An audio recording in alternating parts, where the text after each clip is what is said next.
Kubor ka Batisi TV. Lawan ra sepi da ka singam beats aqua na molai moro ha ka jingdap sans nem jongka.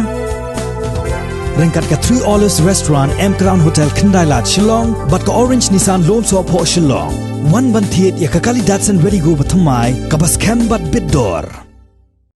Reverend Lumlin Marwen ubalong unong syarai mensim jong kabalang Presbyterian kabahap apo karib hoy sinat hakan ritrik unai weng arajar arpau ula plat pet ba ekwe kajing ruai kabal ai kerteng kajing start ha kajing elang kabalong ha kajing sa jong ba FM mau penyang ha kasnong kedong hulu hari boy district yakni kajing ruai la thau du ba FM mau penyang ubadai ru presiden berem jong karib hoy youth federation bat ru MDC berem jong ka umroi constituency kat ba kajing ruai pan larwai da samla dawan ki rembai bat kasamla napi sabet rembai kiberi khun jong uba FM mau penyang bat ka kong ai ban hun lang rembai kibasang pasa ksnong kedong hulu hari boy district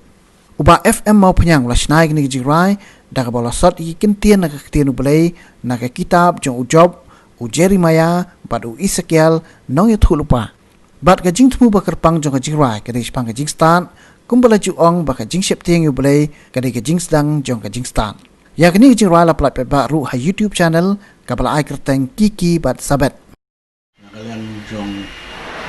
ni kung kayeng ka jirwai belarwai dai dawan ki rembai bat ka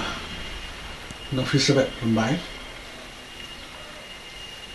kung kayeng hi berakoi ni pejar sembahan pi syak ni kelompok pastor batu